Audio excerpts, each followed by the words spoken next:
चलिए शुरुआत कर लेते हैं कमोडिटी 10 बजे की। और सबसे पहले आज हम बात करेंगे एग्री मार्केट की, क्योंकि एग्री मार्केट में अगर आज आप देखें तो मसालों में काफ़ी अच्छी हलचल दिख रही है। दो मसाले हैं जहां पे मुनाफा वसूली है, लेकिन धनिया वापस से स्टॉकिस्ट की बाइंग यहां पे लौटी है। टॉप 10 कमोडिटी के साथ शुरुआत कर लेते हैं। जीरा 19,550 के आसपास है, दायरे में कारोबार हो रहा है। धनिया में कल 2.5% के आसपास की तेजी दिखी थी, वो तेजी आगे भी कंटिन्यू हो सकती है क्योंकि यहाँ पे स्टॉकिस्ट की डिमांड वापस से लौटती दिख रही है। लेकिन हल्दी पर दबाव है, हल्दी 12,000 तक फिसल कर आ गई है।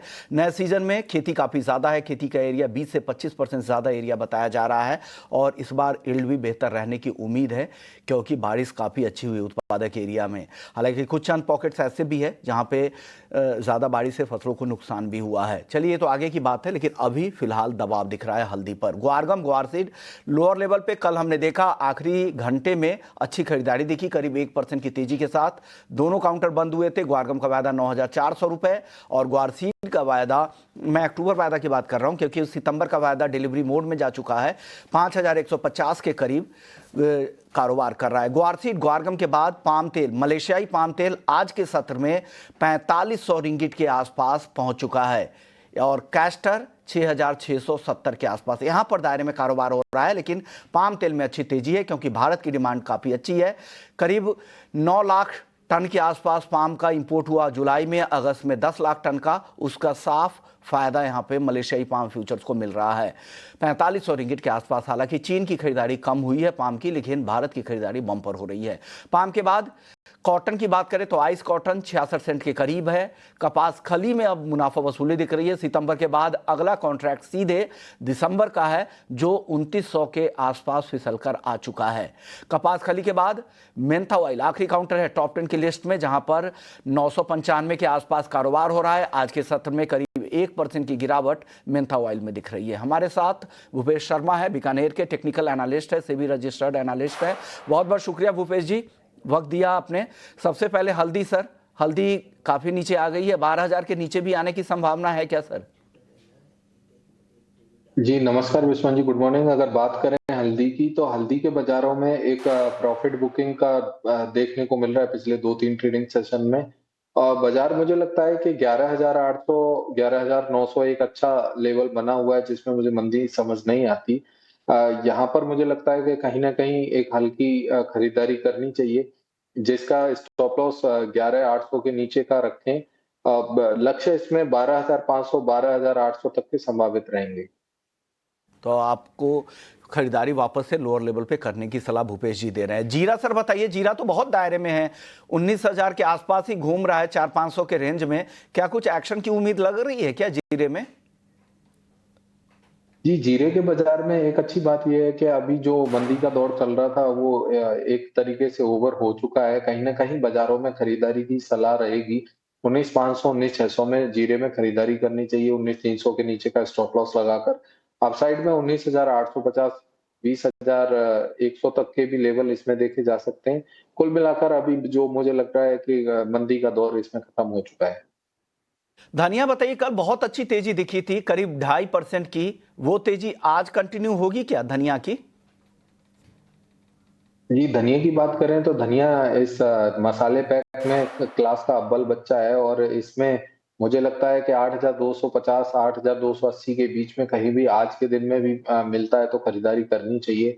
अपसाइड में 8,480 और 8,700 तक के भी लेवल इसमें देखे जा सकते हैं।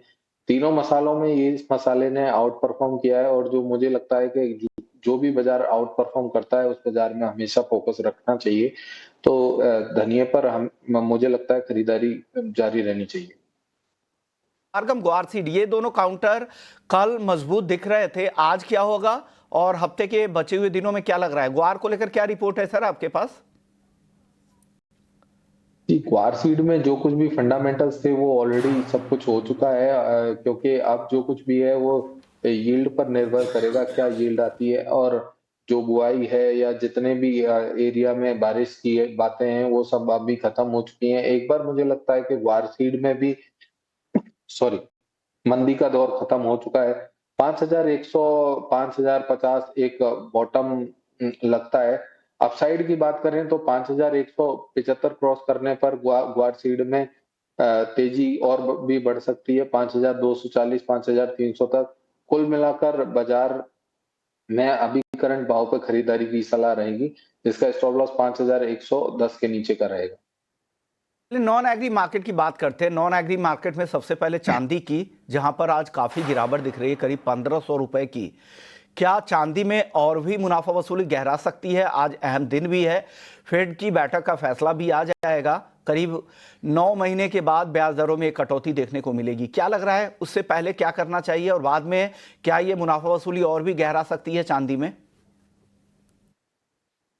जी, पहले फेड की बात करते हैं। फेड का जो 25 बेसिस का कट है, मार्केट पहले से उसको कैश करके चल रहा है और मुझे लगता है कि जो कट है उसी के कारण बाजार ने 1.30-500 का हाई बनाया। ये मुझे लगता है कि एक नॉर्मल प्रॉफिट बुकिंग है और यहाँ पर 1.27 200 से लेकर 1.26 800 के बीच में एक बहुत ही जबरदस्त सपोर्ट बना हुआ है, जहां पर मैं खरीदारी की सलाह दूंगा इसमें और 1.26 500 के नीचे का स्टॉप लॉस लगाने की सलाह रहेगी। अपसाइड में 1.28 200 1.28 800 तक के लक्ष्य आज इंट्राडे में संभावित रहेंगे। अगर आने वाले कल की बात करें कि जो बेसिस है, अगर 50 बेसिस पर कट होता है तो मुझे लगता है कि भाव यहाँ से 31 के ऊपर भी जाते हुए दिखेंगे। एल्स मार्केट में 31 500 के भाव तो दोबारा भी संभावित हो सकते हैं। चलिए, तो चांदी की बात हो गई। गोल्ड भी आज कमजोर है। गोल्ड भी अपने रिकॉर्ड स्तरों से करीब करीब 1000 रुपए के आसपास नीचे आ चुका है। क्या लग रहा है, गोल्ड में भी गिरावट कुछ और बढ़ेगी या इस गिरावट के बाद खरीद लेना चाहिए भूपेश जी?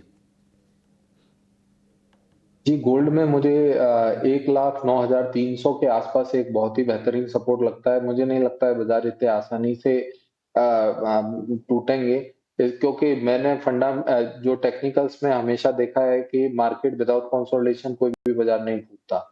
अब बाजारों में खरीदारी की बात करें तो 1,09,300 के आसपास, 200 के आसपास इसमें खरीदारी करनी चाहिए। 1,09,100 के नीचे का स्टॉप लॉस लगाएं। बाजार पुल बैक लेकर दोबारा से 1,10,300 और 1,10,700 तक के भाव बहुत आसानी से दिखा सकता है। कुल मिलाकर नीचे के भाव में दोनों ही बाजारों में सलाह रहेगी कि बिकवाली से दूरी बनाएं।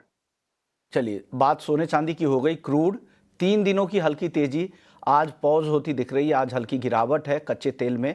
यहां पर क्या राय है भूपेश जी? जी, कल क्रूड ने एक अच्छा डिसाइसिव ब्रेकआउट लिया 5,650 के ऊपर और अभी बाजार लगभग वही ट्रेड कर रहा है। तो मुझे लगता है कि ये जो भाव है क्रूड में खरीदारी की सलाह रहेगी यहाँ पर, क्योंकि ट्रेंड और मोमेंटम क्रूड का सबसे अधिक पॉजिटिव है सभी बाजारों में। तो बाजार में 5,630 5,625 के आसपास मिलता है तो भी खरीदारी कर सकते हैं। जो एग्रेसिव बायर्स हैं उनमें 5,650 के आसपास करंट भाव पे खरीदारी करने की सलाह रहेगी, जिसका स्टॉप लॉस 5,610 के नीचे का रहेगा। अपसाइड में 5,690 और 5,730 तक के लेवल संभावित रहेंगे। ओके, तो क्रूड को लेकर ये राय बन रही है। चलिए सर, बेस मेटल्स में बताइए आपकी टॉप पिक क्या होगी आज के लिए? जी, बेस मेटल्स में अभी बाजारों में अगर देखा जाए तो जिंक का बाजार मुझे सबसे अच्छा लगता है। अगर कोई भी बाजारों में बेस मेटल्स में, तो मेरी सलाह रहेगी कि 280 150 के आसपास इसमें खरीदारी की सलाह रहेगी।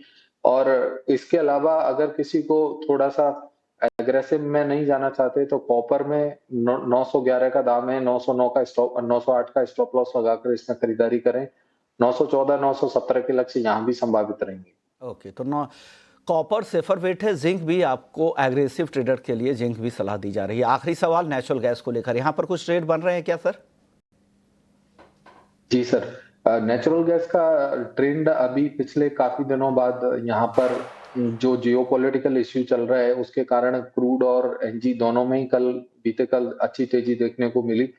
मुझे लगता है कि नेचुरल गैस में 270 269 बहुत ही शानदार सपोर्ट बना हुआ है आज के लिए। कहीं भी बाजार 272 271 मिलते हैं तो खरीदारी करनी चाहिए और इसका स्टॉप लॉस 266 के नीचे का रखें। आप साइड में 276 280 के लक्ष्य इसमें संभावित हो सकते हैं।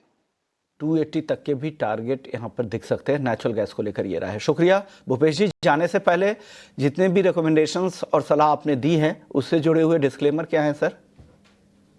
जी, किसी भी बाजार में मेरी व्यक्तिगत कोई भी पोजीशन नहीं है। हो सकता है गोल्ड और सिल्वर में मेरे क्लाइंट्स की पोजीशन हो सकती है, क्योंकि मैंने अभी सुबह खरीदारी की रिकमेंडेशन सिल्वर में दी है।